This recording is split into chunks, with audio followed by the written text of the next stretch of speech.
We are back here on the GSMC Chip Shot Football Podcast to jump into a hypothetical scenario, jumping into my mind a little bit on how some of these situations just pop into my mind and I start thinking about them, and it seems to be more logical the more and more I think about it. But I wanted to get your guys' thoughts on this scenario that popped into my head, not just randomly, but after some reports that I saw from Jeremy Fowler over this past weekend that the 49ers obviously didn't want to draft or trade Brandon Aiyuk or even pay him. So it seems like it's going to stall at least, or they're not finding any common ground in their negotiations. Aiyuk is obviously still signed through this year, plus they have the option to tag him after this year. So not too much leverage there for Brandon Aiyuk, but nevertheless, it's not going to stop teams from inquiring about a trade for Brandon Aiyuk, especially after he requested a trade.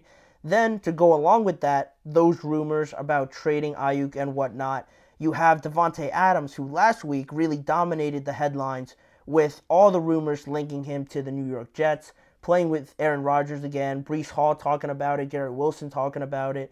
You had all those rumors to where both of these scenarios, in terms of trades that could happen right now, are neck and neck for the biggest piece of news that it could be if one of these gets done.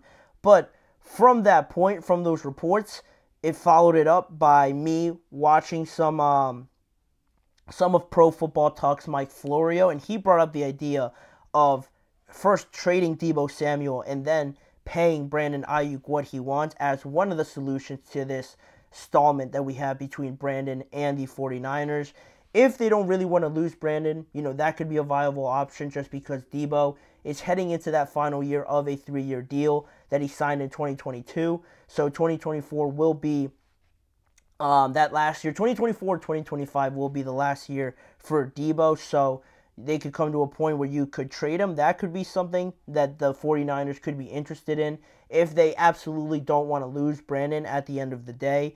It's interesting to see how the 49ers will value each receiver at that point. But after that, I saw another scenario where there's going to be a high asking price for one, Davante Adams, because the Raiders don't really need to trade him at all.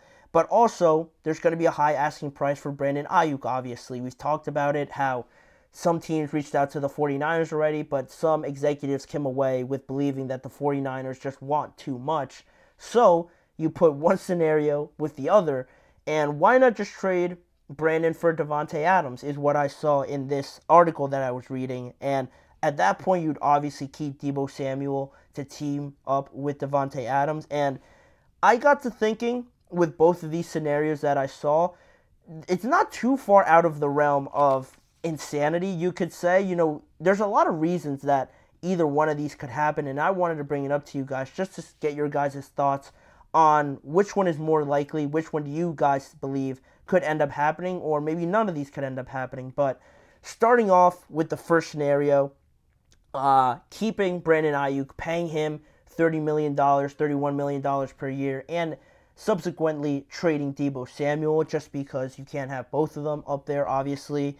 There are some reasons to go about it. You look at the situation, Brandon Aiyuk might be seen as the wide receiver with higher potential, maybe as a pure wide receiver, beating opposing defensive backs, getting open all the time, great hands, everything you'd want in a wide receiver. Some, I believe, think that Brandon Aiyuk could have a higher ceiling than Deebo in that aspect.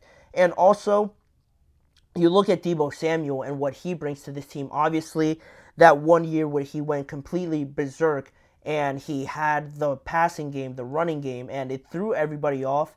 And everybody looked at Deebo like just this perfect weapon to have all over the field and a nightmare for opposing defenses to kind of deal with. But that running aspect kind of hasn't been there for at least this past year, because in 2023, you look at both of them side by side, Brandon Aiyuk had more targets, more receptions, and more yards, receiving yards, than Deebo Samuel. So, okay, you can expect that. You can say that because Deebo is running the ball at times, lining up in the backfield, he might not get those numbers that Brandon gets. But with that being the case, Deebo Samuel only had 37 carries this year for 225 rushing yards. So not really producing too much from the running game. And that, of course, comes with Christian McCaffrey being back there. You're not going to take carries away from Christian and give them to Deebo, who wasn't a running back ever to start off with. So you can kind of understand that point, but the reason Deebo got paid is because he brought that aspect to it. But now that you brought in Christian,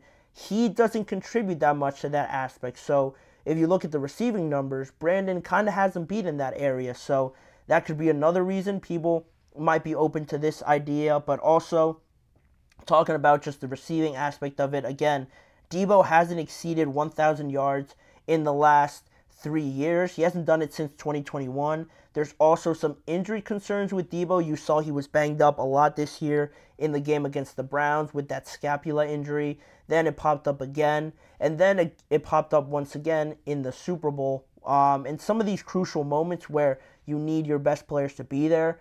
Deebo, not to say that he's injury prone or anything, but compared to Brandon, I think there has been a little bit more concern there with Deebo and staying healthy. You also think about the chemistry aspect with Brock Purdy. It looks like he has a great connection with Brandon. You don't want to lose him for that reason to develop, continuing to develop with Brock Purdy. So that could be another reason, another incentive to do that. They also drafted Ricky Pearsall, and you can make the case that he could replace Brandon or he could replace Deebo, but I believe that they drafted him for a reason. You don't just draft a receiver at the end of the first round if you don't have any plan or anything to have him incorporated in your offensive scheme. So right now he couldn't fit in there if they kept all their stars. So drafting him kind of gives me the sense that they want to believe or that they did draft him just in case one of these guys were to go. And also, Brandon Aiyuk has been pretty much screaming to get the workload that a true number one receiver gets to really amplify his numbers and show everybody what he could be on this team. And he hasn't gotten that opportunity, obviously, with the excess of riches that the 49ers have. So maybe if you trade Deebo at this point, Brandon could not only get the workload that he wants, but just reach a different level with more targets, proving that he can be a true elite number one receiver. And that could benefit the 49ers also at the end of the day. So that's this scenario. Those are all the points for maybe deciding to go with this one as the more likely option. But there is also the flip side of this and trading Brandon Aiyuk for Davante Adams. Two teams I know that don't have to trade these players. Why would you want to get this done? But it stems from the fact that Brandon asking for a trade request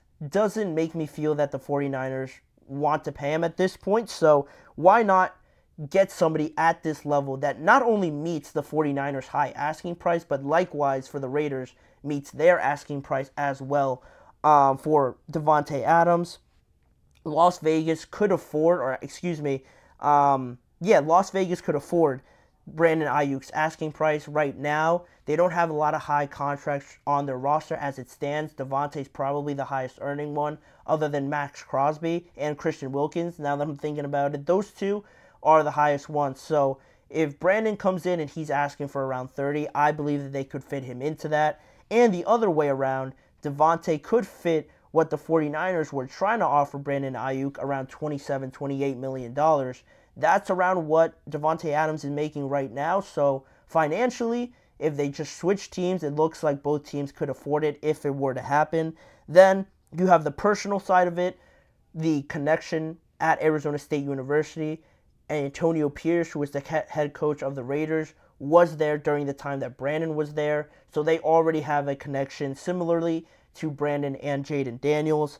Then at the age of 26, also for Brandon Aiyuk, he gets that massive extension, and his career timeline lines up more to what the Raiders are trying to do with their rebuild right now than I think it does for Davante, because Davante is on the other side of 30.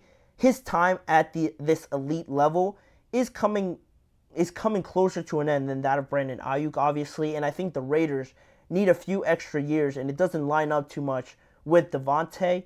Whereas if he was on the 49ers right now and this trade did happen, it lines up perfectly with them, in my opinion, because you get a win-now team trying to finally get that Super Bowl that they've been in the game over and over and over again, and you get Davante Adams, who has not even been to a Super Bowl, but is at his peak in terms of ability and level that he brings as a wide receiver. Putting him on this roster for the 49ers, you don't really lose too much, and you bring in a guy that not only is from this area. It might be a little bit weird because he grew up as a Raiders fan in Oakland, but still close enough to consider it a hometown player. And you get great compensation for Aiyuk, a number one receiver, for elite number one receiver. And likewise for Brandon Aiyuk, he gets the workload that he so desperately wants with the Raiders as well, with Jacoby Myers there, Brock Bowers, Michael Mayer as well.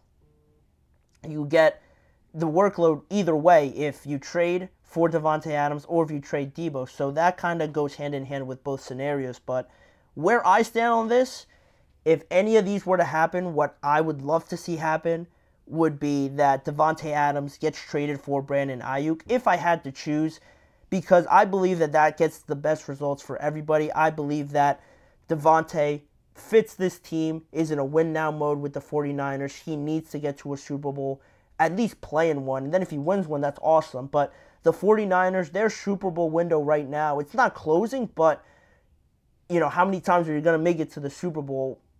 It stinks that you've met the Chiefs each time, but you got to get to the point where you get over the hump, you finally slay your dragon, and Davante adding himself to this team, trading for them, doesn't hurt their chances. If anything, you could argue that it elevates them if you take Davante Adams over Brandon Aiyuk in terms of receivers. So that is something that I would love to see happen if I had to choose.